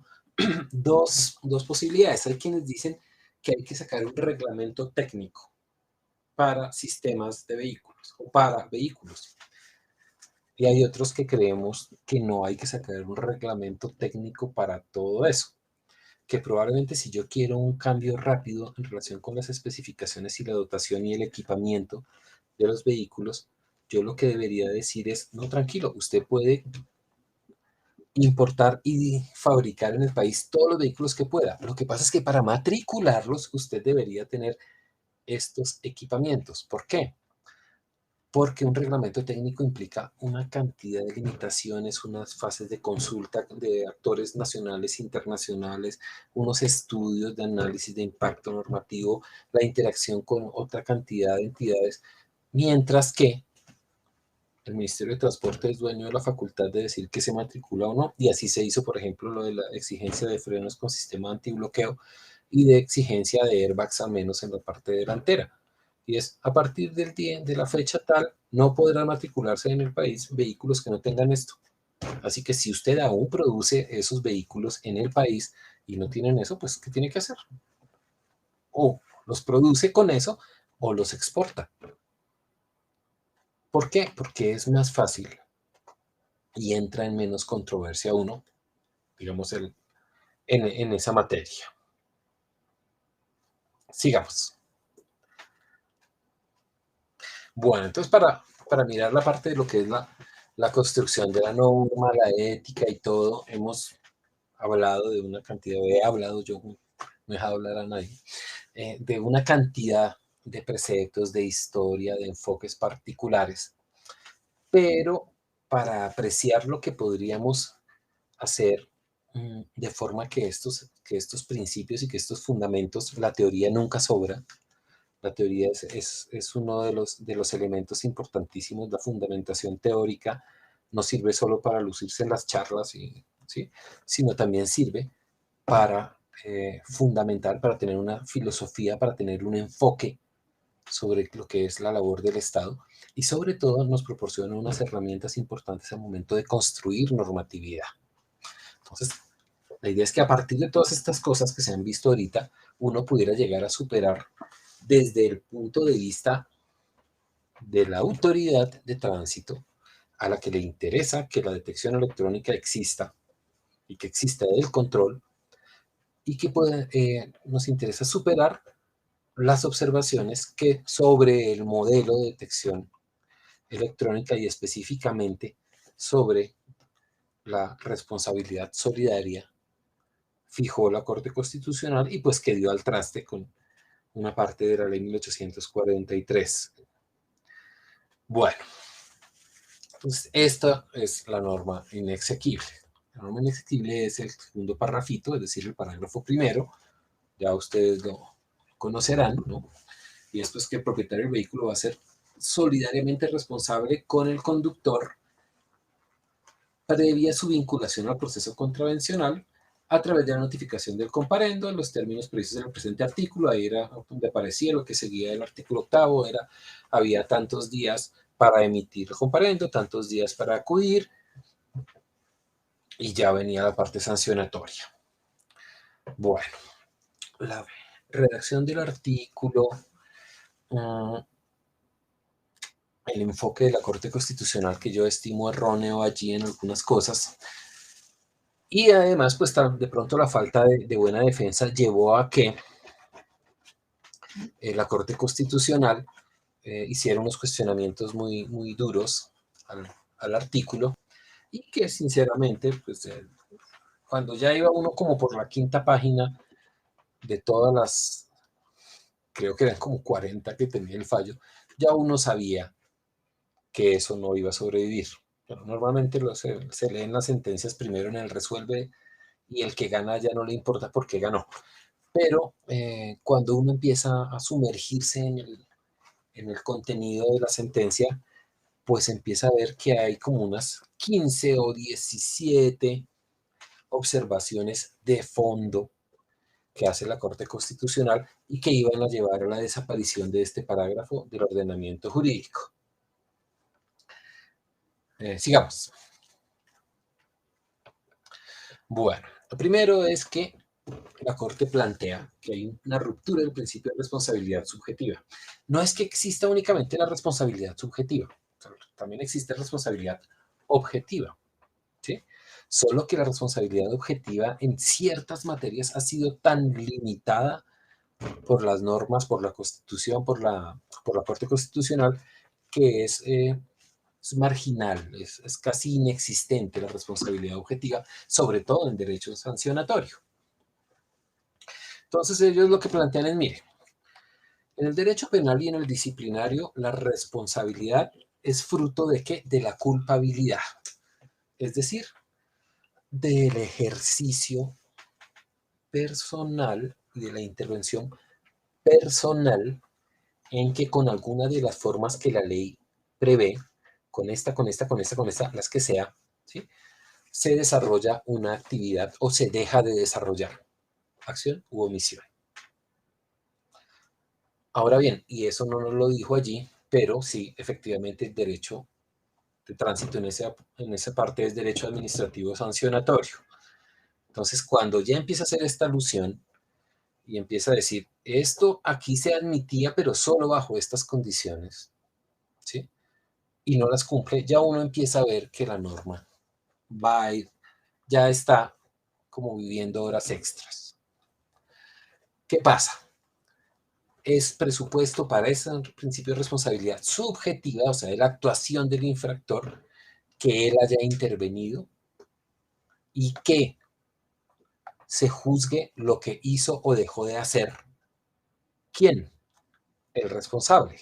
Y en este caso el responsable es no solo el infractor, sino también el propietario.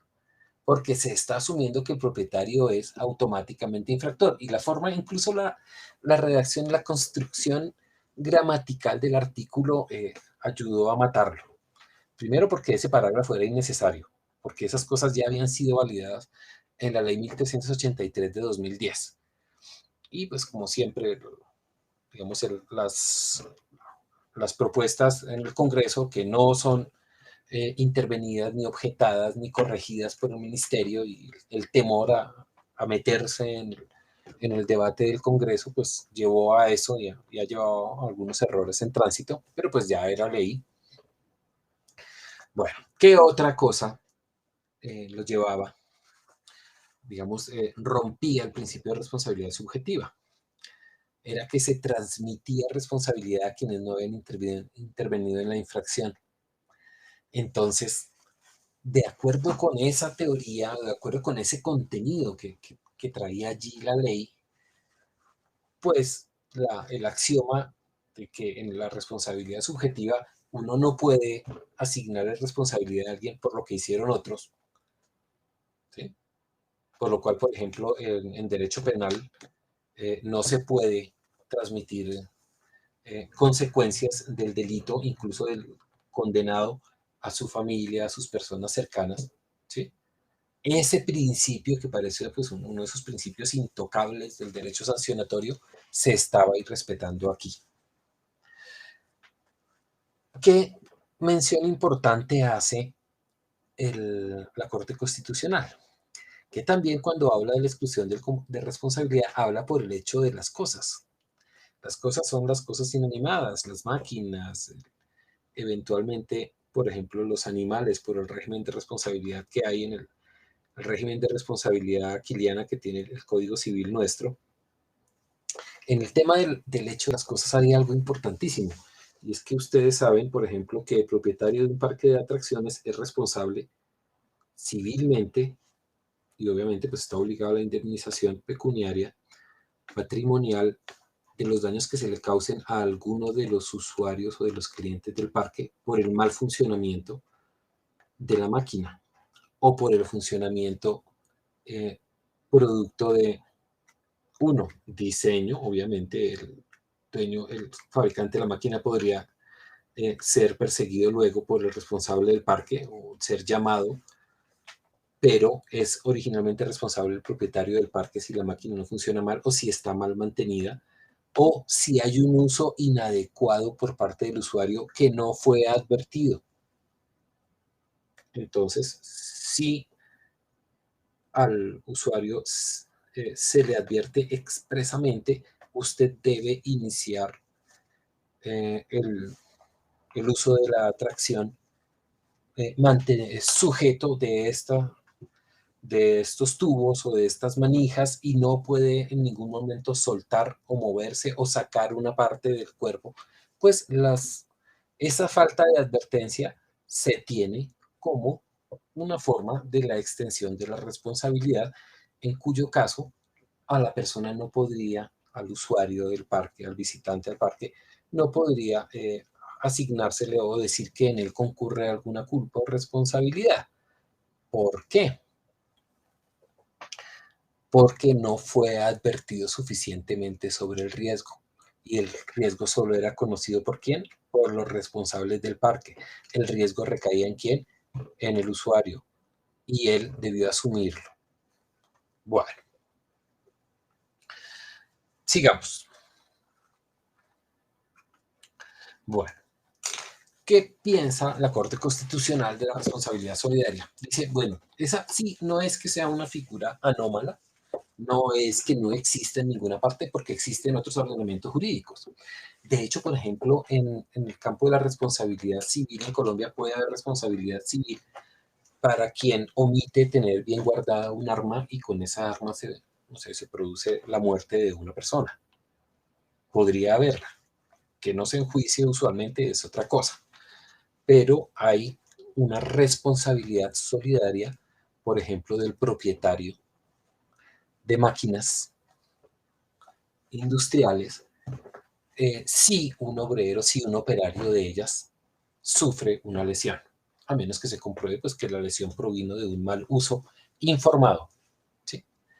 Ya había un antecedente en la ley y lo advirtió expresamente la Corte Constitucional. Dijo, mire, yo ya me había pronunciado en el artículo 129 sobre lo que se llamaban los vehículos en fuga. Si usted no podía identificar el vehículo sino apenas la placa, pues el agente de tránsito quedaba con una autonomía casi absoluta de indicar simplemente una placa, un sitio, y automáticamente se volvía eso un cargo sin ninguna prueba y la persona tenía que defenderse sin ninguna prueba y sin conocer la actuación de una sanción probablemente cierta. Y por eso, en su momento, ya la Corte, con el 129, lo había dicho que no iba a admitir ese tipo de infracciones automáticas. Y pues también había un problema de la responsabilidad solidaria. Usted sabe que la responsabilidad solidaria tiene que ver con que de alguna manera debió haber hecho algo o participó de alguna manera en la conducta y por lo tanto le era imponible alguna parte de la sanción que viene como fruto de ello. Entonces, si yo no participé como propietario, porque no está probado que participé, entonces es claro que yo no debería estar sujeto a un proceso sancionatorio, que además tenía dos connotaciones, cosa que no se definió. La parte puramente contravencional, es decir, de la sanción que recae contra mí como conductor, y la parte patrimonial de la multa. Eso no fue defendido suficientemente. Y la Corte lo que consideró era que iban unidas de manera indisoluble. La ley hubiera podido hacer esa separación, pero no la hizo. Bueno, al final la Corte lo que dice es, mire, es que hay un bloque constitucional de responsabilidad y es la persona contra la que se inicia una investigación debe poder ejercer el derecho de defensa. Aquí no va a poder ejercerlo. ¿Por qué? Porque simplemente lo están llamando y están asumiendo que él es responsable solidario, ¿sí? Y va a concurrir como un sujeto, sí concurre, al que no va a dársele validez porque ya está establecido simplemente la propiedad del vehículo, entonces cualquier cosa que el señor diga no tendrá validez. Segundo, la infracción debería imputarse a cada obligado. Pero entonces, ¿cómo así que tenemos a alguien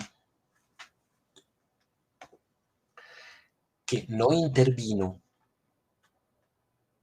en la actuación, lo que es la infracción como tal, y es llamado a la actuación? Ahora, este señor, ¿qué elemento de culpabilidad tiene? ¿Es una forma de culpa? ¿Qué es? ¿Cuál de las formas de culpabilidad o de intervención de él, de intervención cierta en la infracción, tuvo? Probablemente ninguna, pero la ley demandada lo consideró responsable solidario. Por eso, pues, digamos, la norma no estaba llamada a mantenerse en el ordenamiento jurídico. Sigamos. Entonces, plantea, mire, se rompió todo el bloque constitucional de responsabilidad. ¿Por qué? La persona llega, sí, la persona efectivamente puede ir a ejercer su derecho de defensa, pero no le dicen cómo puede desvirtuarla. Bueno, igual hay personas que concurren y la desvirtúan. La idea es que la ley lo señalara y que no dependiera de cada persona involucrada esgrimirla de manera libre, como también que fuese de cabeza de la autoridad de tránsito presente saber si la admitía sí o no. Es decir, la responsabilidad del propietario era automática, igual a la del conductor, sin saber si así conducía, y no había ninguna forma legal, no había ninguna asignación de una forma en la cual esa responsabilidad pudiese ser resistida. No se buscaba establecer su grado de participación porque con ser propietario ya se asumía que era también algo responsable. no se dijeron cuáles eran los mecanismos probatorios de la defensa, ni se exigían cuáles eran los de la acusación. O sea, bastaba simplemente una foto con una placa, una verificación de propiedad, y la responsabilidad estaba allí ya armada.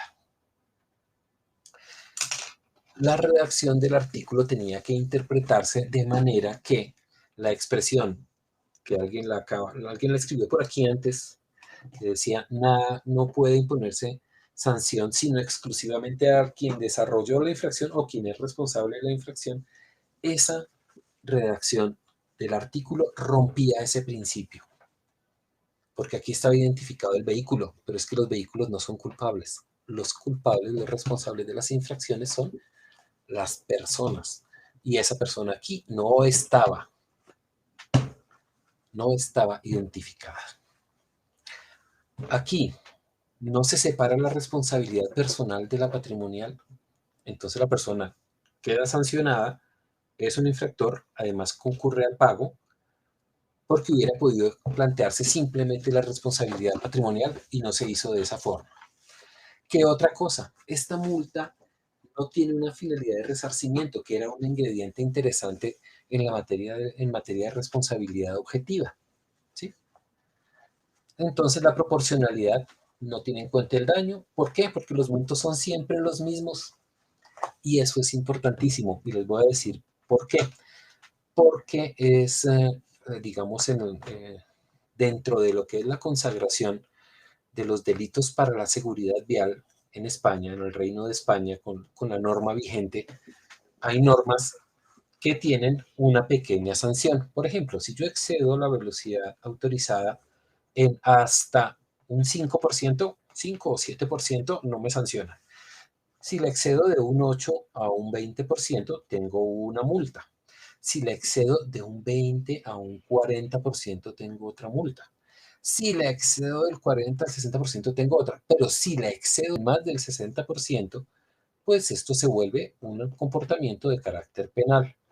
Y esa proporcionalidad aquí no existe.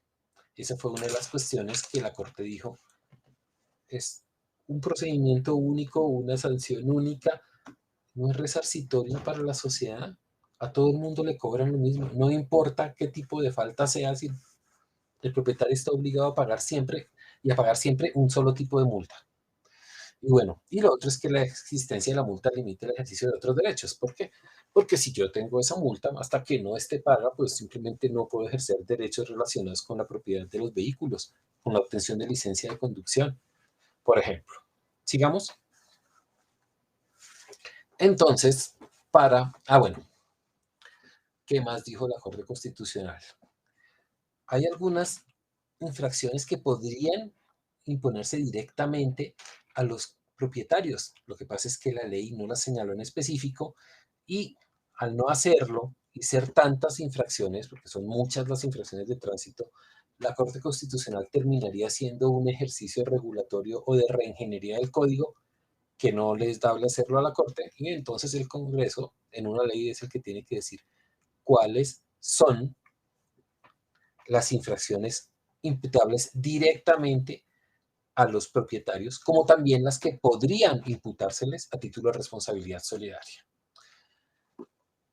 A la Corte le parece que es dable el tratamiento de responsabilidad de los vehículos de servicio público porque hay una consagración, una relación y una construcción de la responsabilidad en el servicio público que no la hay en estos casos.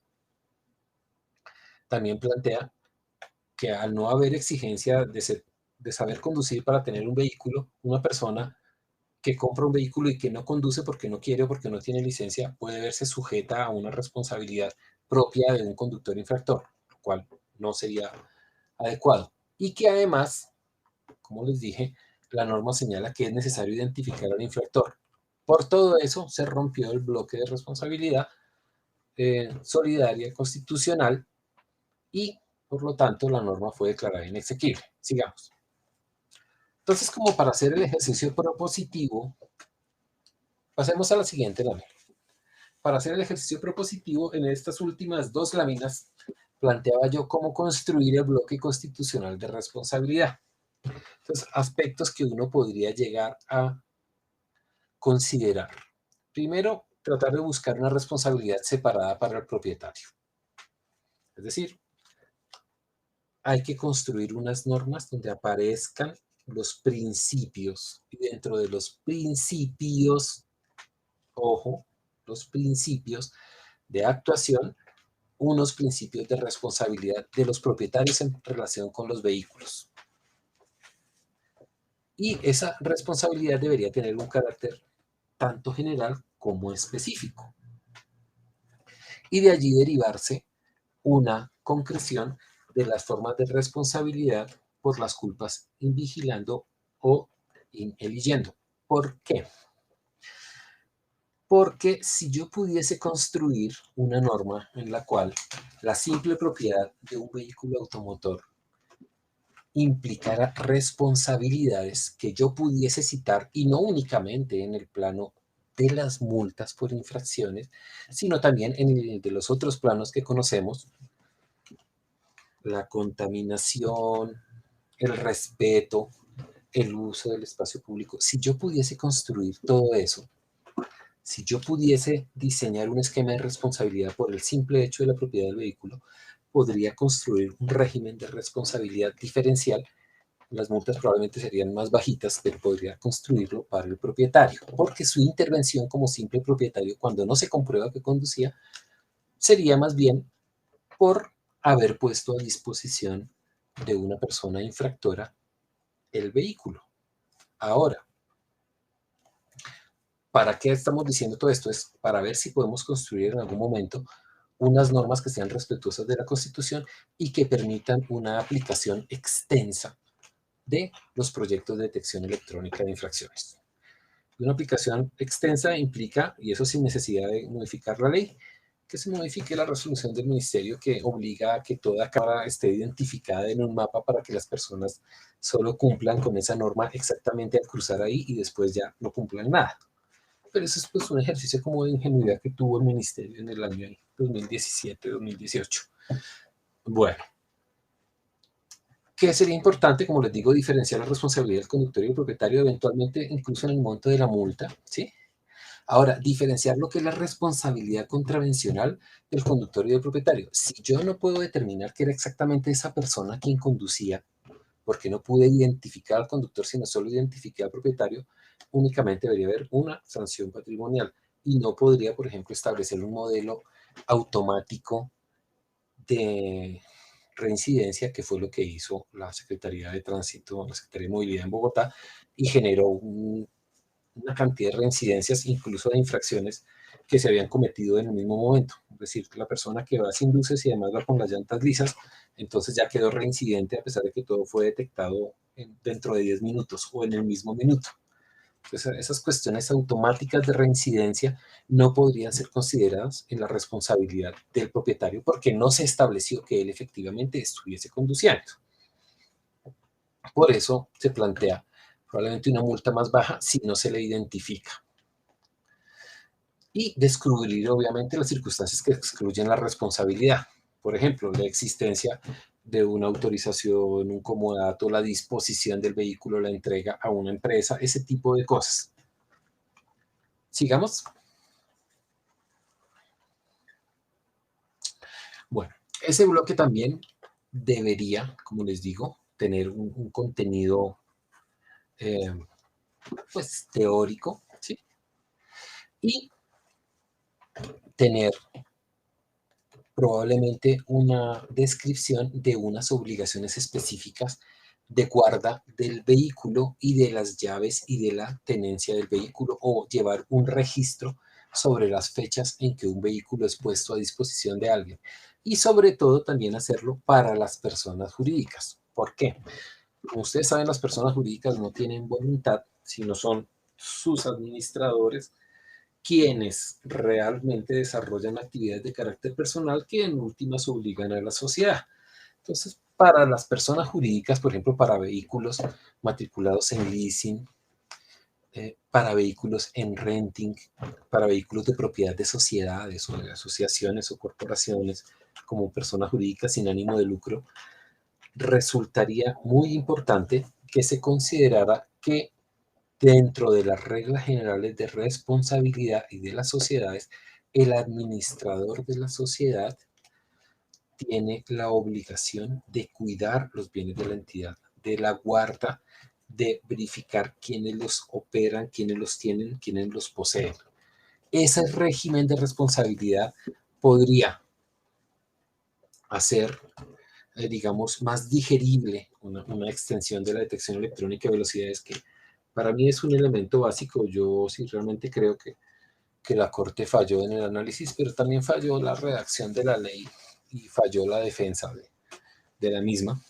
Y en últimas, pues hay que hacer también una descripción de cuáles son las conductas que son del conductor y que se vuelven infracción, como temas de luces, modificar condiciones de homologación, tamaños de llantas, etcétera, lo que sea.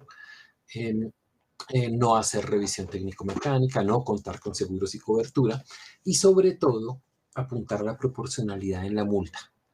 Y es que si no hacemos lo posible para que la sanción tenga un requisito de proporcionalidad que está en el Código de lo Contencioso Administrativo, ojo, el Código de Procedimiento Administrativo dentro de su procedimiento sancionatorio tiene unos requisitos y unas formas, de hecho un procedimiento específico que es demasiado complejo, pero digamos es garantista, muy garantista, pero sobre todo tiene unas condiciones para la imposición de la sanción.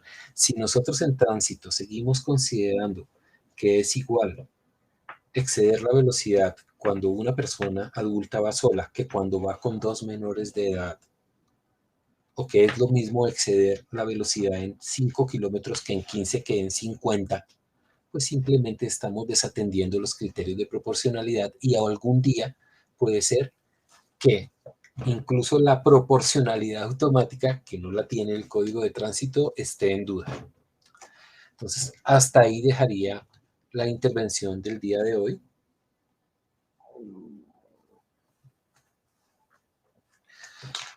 La idea es que esta parte final son simplemente elementos para que en algún momento podamos, los afortunados o desafortunados que en algún momento lleguemos a tratar de colaborar con proyectos de nuevo código de tránsito y de solucionar este problema que surge por la sentencia 38 del 2020, que tengamos algunos elementos que nos permitan atacar directamente todos los defectos que la Corte advirtió en el fallo.